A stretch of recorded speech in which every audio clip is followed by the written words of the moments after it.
Good evening. Welcome back to the Horror and Metal channel. I'm Lord Hellhound, and when I started this channel, I wanted to be like equal parts horror and metal, just like the name would suggest. Or maybe more like 40% horror, 40% metal, 20% other things I enjoy, like comic books, superheroes, sci-fi, fantasy, etc., etc.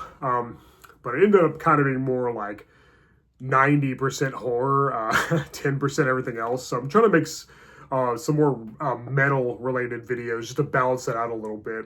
And like 5 years ago, I made top 10 list videos for my 10 favorite albums by Black Sabbath, Judas Priest, Iron Maiden, and King Diamond. And I probably need to redo those videos because I was on so many pain meds at the time after the accident that nearly took my life.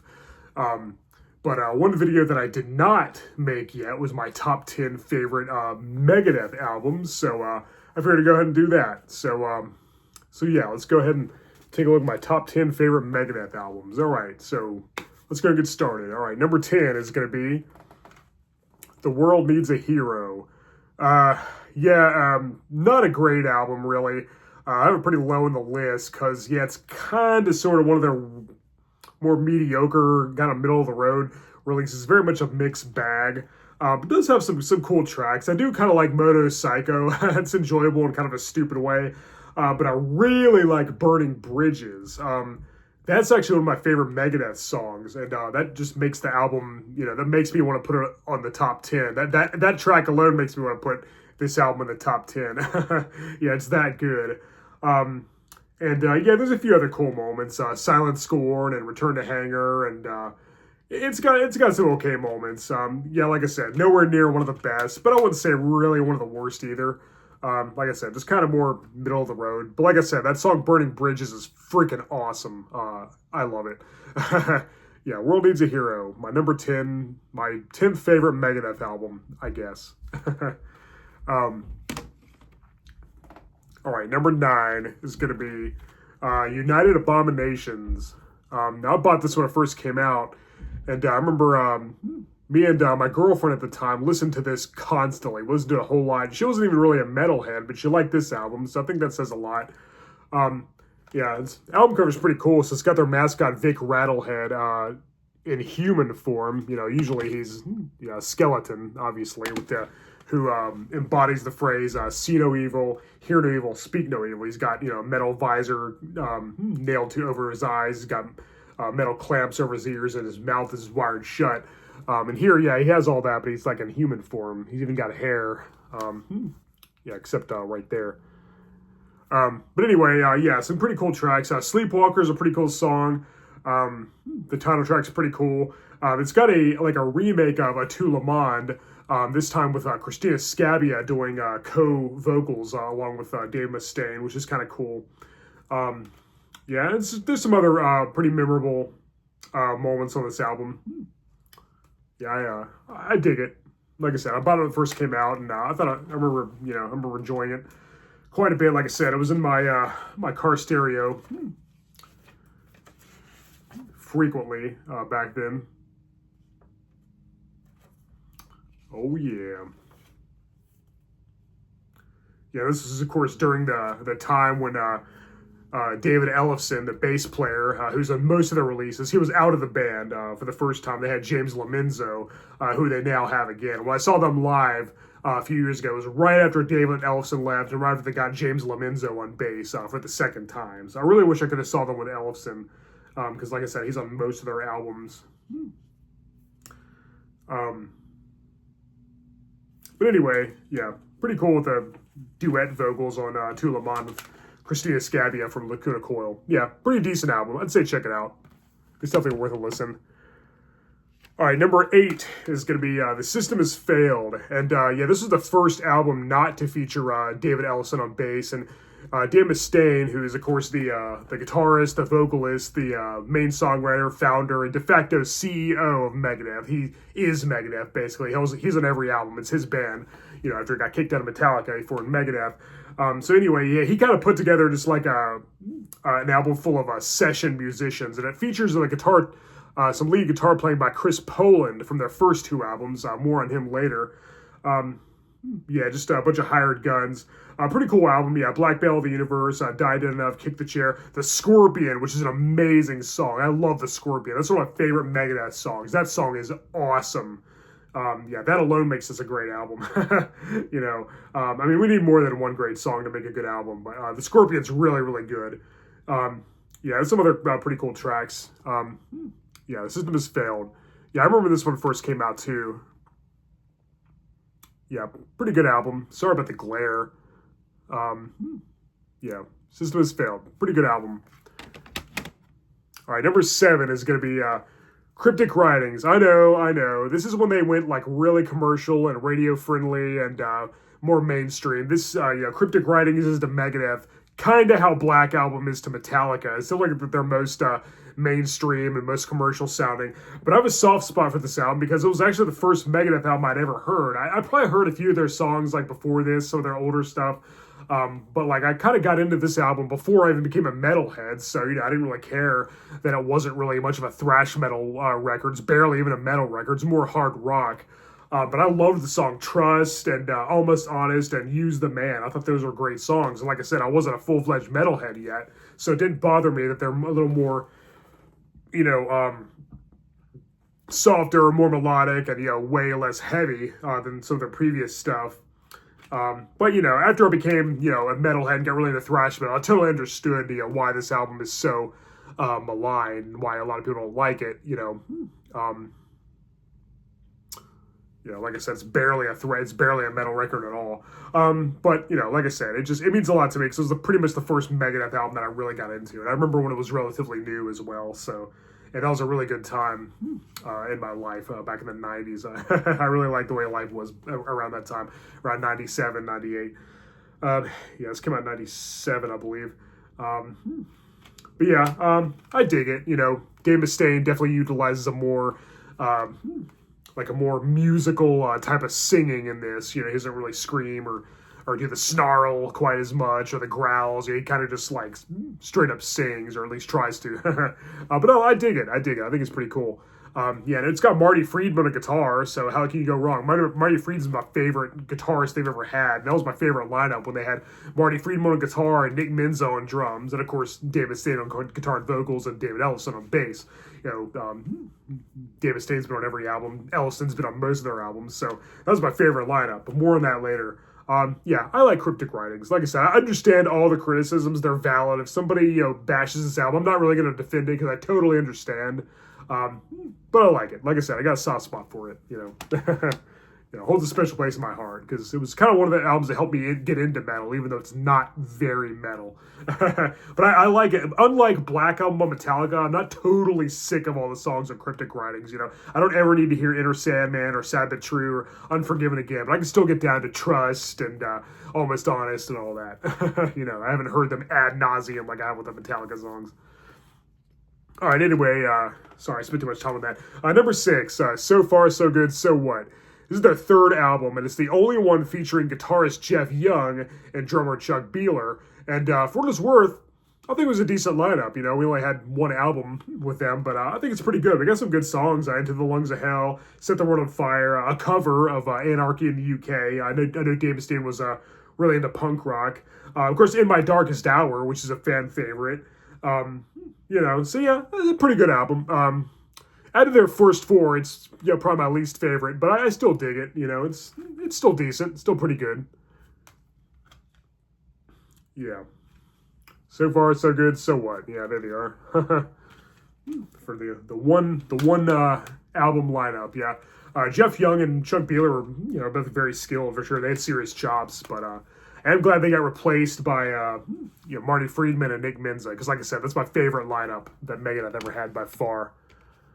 But anyway, all right, number 5 is going to be their debut, Killing Is My Business and Business Is Good. Yeah, right when Dave got kicked out of Metallica, he wanted revenge, and he was out for blood there. So yeah, he put together this. He met David Ellison and got a couple other musicians. He was very angry. It really shows. This is a very angry, very aggressive, very violent, very archaic record. Perfect for thrash metal.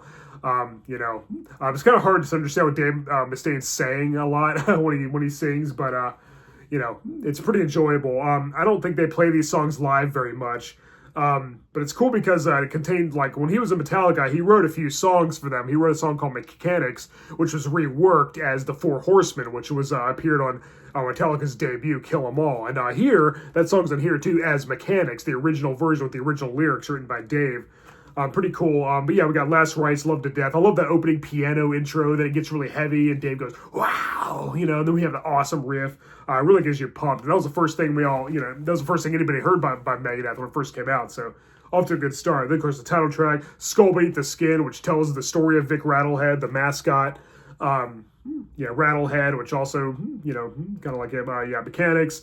And then a cover of These Boots, which is kind of funny. Unfortunately, this version, a lot of it is bleeped out because that's what the writer of the song wanted them to do, some kind of deal or something, which sucks. But anyway, this album featured, of course, Dave Mustaine and David Ellison, who, like I said, I kind of consider them like the core lineup, but it's the first, obviously, to feature Chris Poland on guitar and Gar Samuelson on drums. That's one of my second favorite lineup, but they only did the first two albums. Then, of course, like I said, Chris Poland did appear on System Has Failed. But yeah, Chris Poland is a great lead guitarist. His solos are just top-notch for sure. I think him and Dave had great chemistry together. Chris had more of a jazz background, as did Gar Samuelson, the drummer, rest in peace. But yeah, probably my second favorite lineup next to the one featuring Marty Friedman and Nick Menza. Because yeah, Chris Poland and Gar Samuelson were both great, for sure. They did really contribute to some great music. It was a great lineup. They were unstoppable at the time. Anyway, number 4 is going to be Countdown to Extinction. It's hard to, this and the number 3 spot, I kind of teeter-totter. It's hard to pick one or the other. I kind of prefer them both as a tie, but I went ahead and went with this orders for the hell of it. Pretty good album. Yeah, we got Skin in My Teeth, Symphony of Destruction, when it's a fan favorite. I love that riff. Dun-dun-dun-dun-dun-dun-dun. Yeah, really cool lyrics. Dave's a great lyricist, I think. Architecture of Aggression, Sweating Bullets was another fan favorite. I really like that music video. Countdown to Extinction, the title track, that is an awesome song. I really like the verse. I like the riff, and I really like the way Dave sings the verse. I know not everybody likes Dave Mustaine's vocals, and I used to not either, but they really grew on me. And he could actually really sing when he wanted to. But it's perfect for thrash metal, that snarl and that growl that he has, very angry, very evil sounding. Ashes in Your Mouth, I think, is a very underrated track, too. This release has some bonus tracks as well, which is pretty cool. Really good. Vic Rattlehead wasn't on the cover this time, but he is in the on the inside there, so it's cool. The insert. So Countdown to Extinction. Really, really good album. I like it a lot. And this did have my favorite lineup once again, of Marty Friedman and Nick Menza. I wish they could have done more with them, but I guess it just wasn't meant to be. Yeah, at least we have 5 albums of Marty Friedman and 4 with Nick Menza, since Nick Menza didn't appear on the last album that Marty Friedman was on. He was replaced by Jimmy DeGrasso. And, of course, I'm talking about Risk. This isn't in my top 10. This is a dishonorable mention. One of their weaker albums. But I do like the song I'll Be There. I think that's a pretty cool song. And Prince of Darkness is pretty cool. There's a few other memorable moments, but they could do a lot better, especially since they still had Marty Friedman. It was his last one with the band, and they didn't really go out with a bang, per se. Come on, you guys can do better than this. It was definitely taking a risk, that's for sure. Jimmy DeGrasso played drums. He replaced Nick Menza, and like I said, they still had Marty Friedman, but overall, pretty disappointing. I never really cared for Risk or Super Collider, but most of their other albums I really enjoy on some level, even the slightly weaker ones. But anyway, with that dishonorable mention out of the way, let's get back to the actual list. Number 3 is going to be Euthanasia. I really like this album. It's another one that doesn't have Vic on the cover, but he is on the back.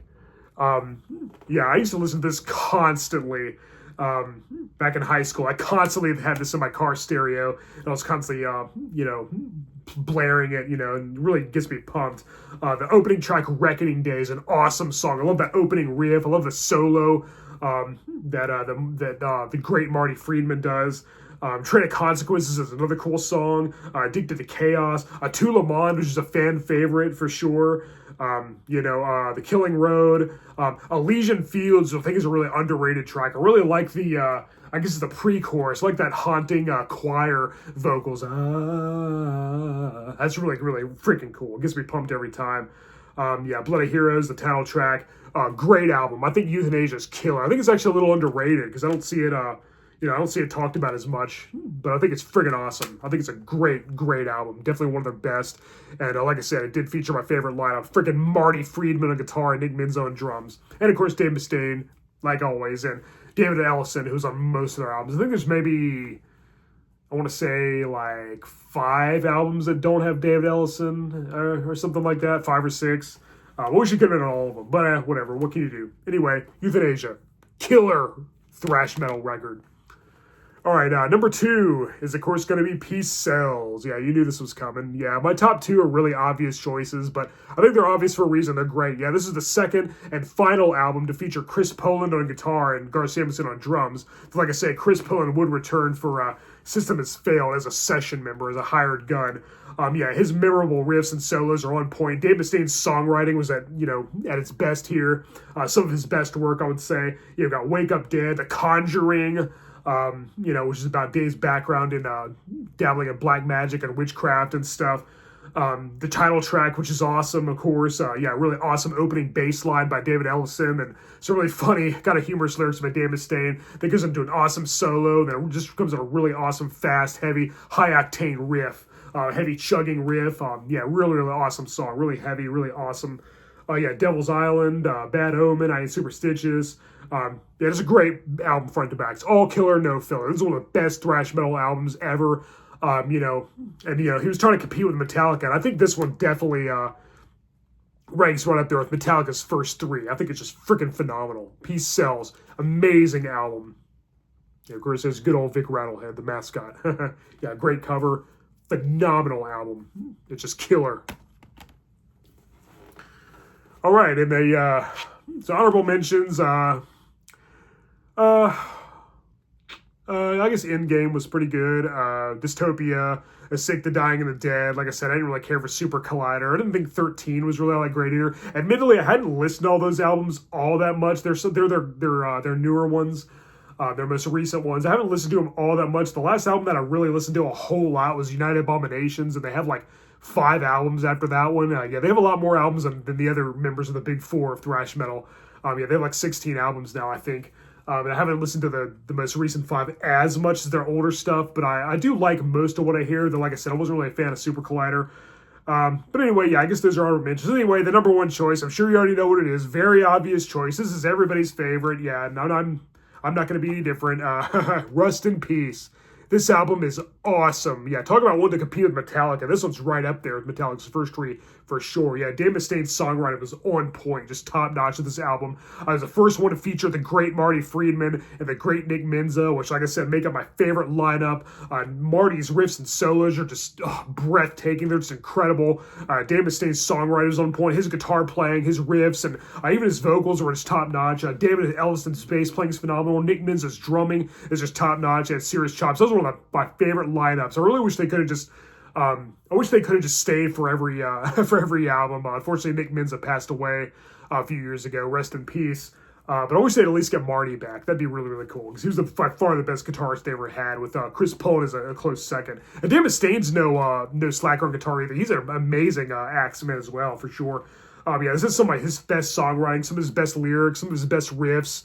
Of course, we got Holy Wars, The Punishment Due. That song just gets me pumped on every time I hear it. It's so aggressive, just so fast and heavy, and the lyrics are really speak to me too. Very compelling, very intricate. Hangar 18, which is about discovering like a government base that might be linked to aliens. Really interesting.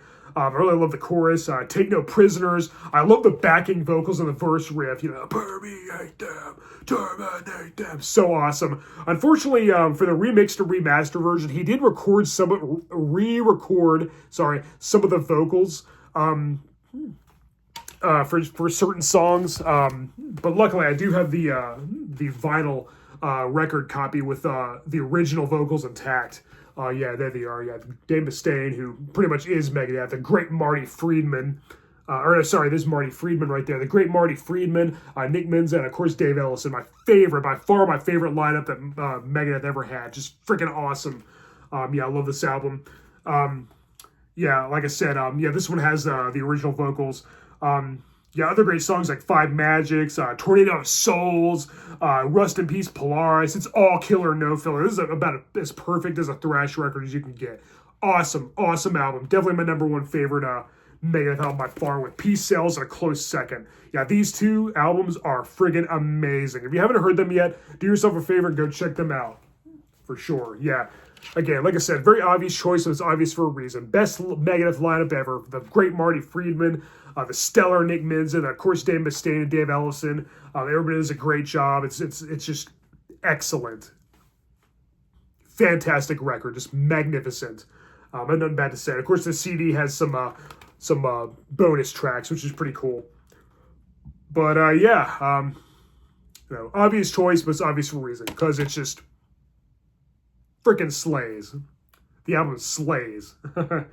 All right, guys. Well, yeah, be sure to let me know what your favorite Megadeth albums are in the comments below. As always, thank you for watching the Horror and Metal channel. I'm Lord Hellhound. Till next time, later, and keep it metal.